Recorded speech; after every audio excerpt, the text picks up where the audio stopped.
In the quiet of my room, I read delight.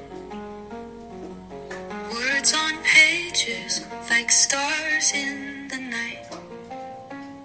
Each sentence a beacon. All right. Welcome back to another episode of Fight Depression with Knowledge. My name's Dylan, and the last episode marked part one right now. Um, I yapped a little bit too much and forgot that due to budget cuts, we have been brought down to the small episodes for now, but that's okay. Gonna try to provide as much content in that episode until we receive funding. Um, and I'm not talking about from anybody. I'm just talking about from ourselves. Until I can receive the funding to get back up to the 3-hour podcasts, I'm going to be bringing you guys some short, sweet, to the point episodes. And with that, let's get to it. So, we're going to talk about that story. Upstate New York, supernatural experience, one of the craziest, right? So, all right, so it's through my party years in my 20s, my college years, so I'm drinking, I'm hanging out, partying, whatever.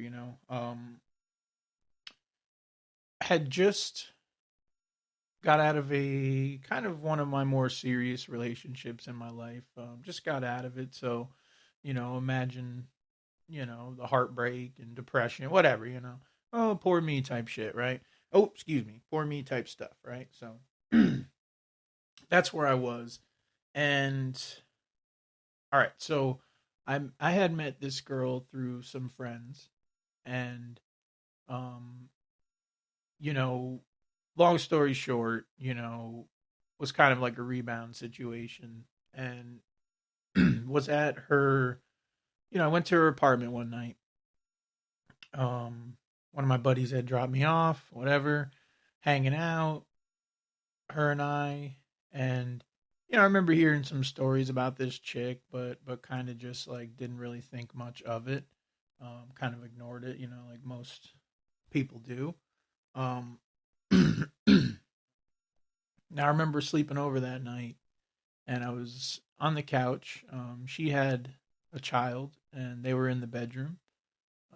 So I was sleeping on the couch, and when I went to bed, TV was. Whatever.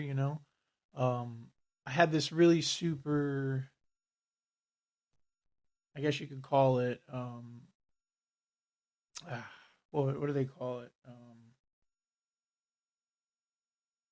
I can't remember the word for it, but I just heard it the other day on a podcast, and that's what kind of got me thinking about it. But I had this kind of super vivid dream, right? That the child and her were in the room making a bunch of noise, kind of screaming for help, and um, I couldn't get up. So something was physically holding me down, and I couldn't get up in this dream, or it was definitely a dream or whatever, but I couldn't get up, and it was very scary. I couldn't move. It was just kind of holding me down, and the entire time they're like screaming from the room.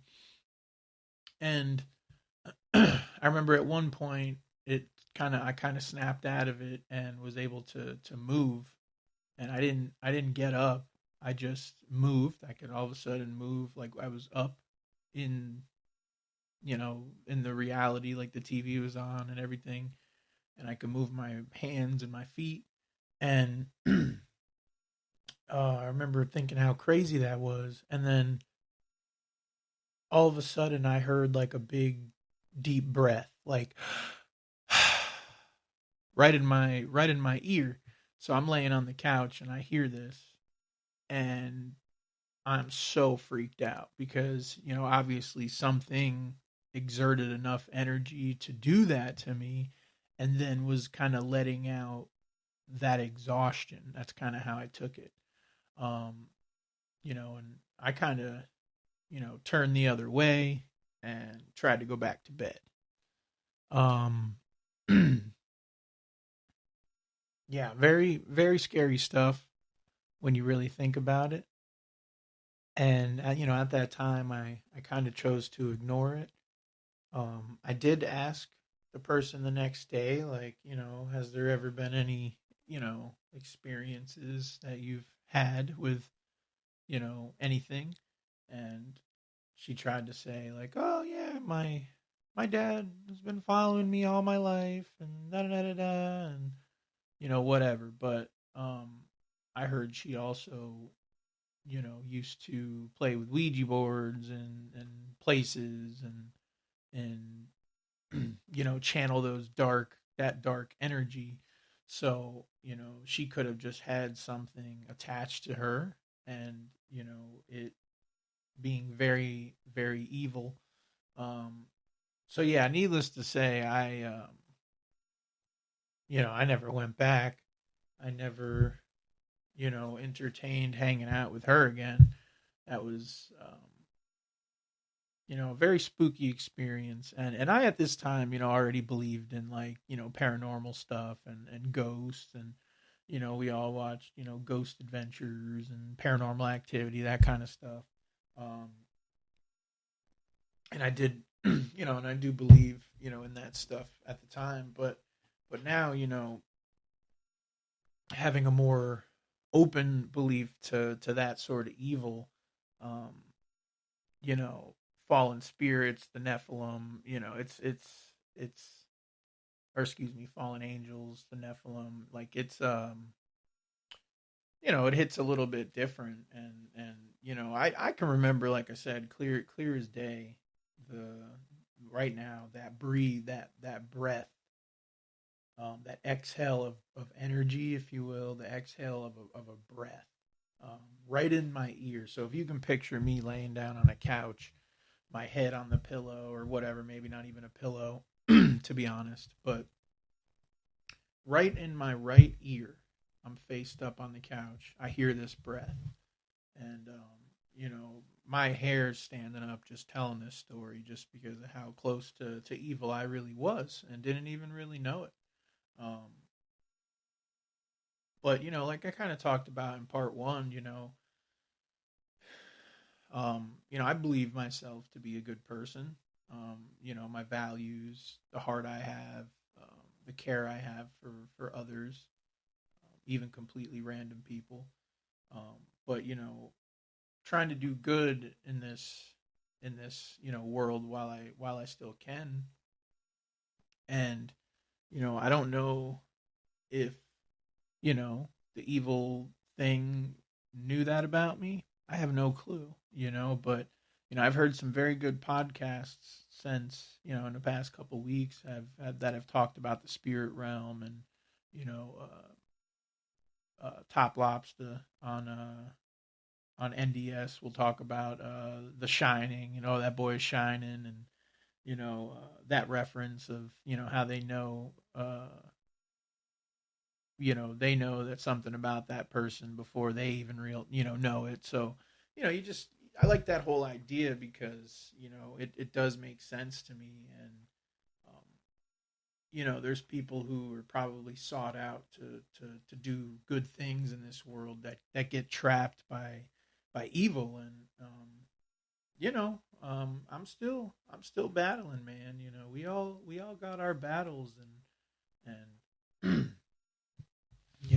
I'm still trying to shed all them addictions and everything that's still connected. And I'm really trying to get back, on a healthier,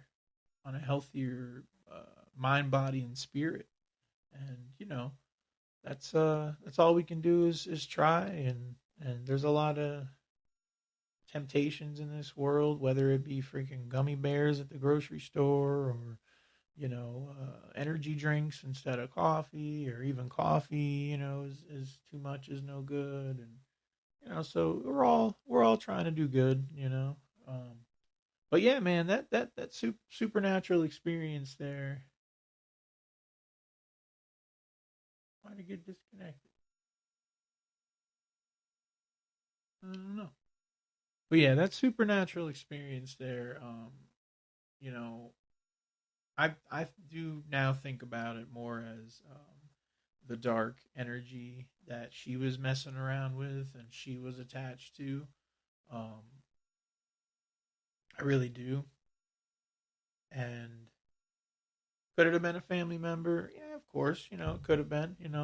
Who am I? I have no idea.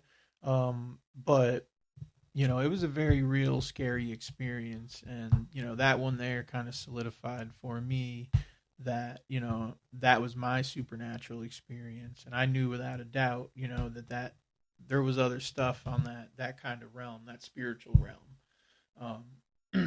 You know, still have so many questions, about that realm.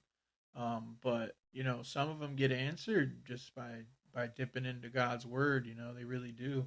And that's when you start learning about and the Book of Enoch and whatnot. But you start learning about the Nephilim and the fallen angels and yeah, it's some good stuff, man. Like I think it's important. I heard this recently, and it kind of really resonated with me to every once in a while just tune out the podcast. I know I've been doing a lot of research through the years and stuff like that, but it's important to just remember to sit down and open up the Word of God. And if you can get at least an hour in a day, that builds up over time. And I heard that I heard that from Matt from the standard coffee shop there. And that's really kind of stuck with me. And even on days where I slip up, I'll and not read it an hour, I'll try to get in more the next day. But there's some really good stuff in there. And I heard something today about taking from it what it means and applying it to your real life every time that you read it, and trying to do that. And I'll highlight passages and make notes and stuff. And I think it is important, to anybody who's searching for more in this world, to, you know, and more to life, to kind of just experiment with it and make your decisions for yourself. But I think, once you come to, all of the conspiracies, and you see that, they all lead to evil, which in return leads to hiding good, meaning God, then you kind of have no choice but to start picking up the word of God after that, and really kind of studying it and getting involved with how it pertains to you. And um, yeah, especially now more than ever, we need more soldiers for good, and not bad, because unfortunately things are going to get a little bad here. um, some say soon, some say whenever, but things aren't looking very good on a world scale, or just America, with food stamps being cut off, government shut down. You see some horror stories about people talking about doing some stuff. So everybody just remember to be safe in the coming weeks. Just doesn't hurt to stay aware, keep your head on that swivel, and just watch your loved ones, watch everybody, and just be safe. But um, more importantly, try to do good for others at a time like this. It's about that time to start living in good. Um, start studying whatever it is, and try to do good with it. But you know, try to bring a little humor in there at the end. But it's very real that there is a battle right now with good versus evil. And we gotta pick up our fight, and try to get in the game. And this is part two. I'm gonna wrap it up. But fight depression with knowledge. It's not going anywhere. They try, budget cuts, cut down the episode to 15 minutes, but it's okay. It's not going anywhere. Fight depression with knowledge. Going to start hitting the social medias a little bit more too. I've been slacking on that, so that way you guys can see my wonderful face if you so choose to. But stay blessed, y'all. Stay tuned, and I'll catch you guys on the next one.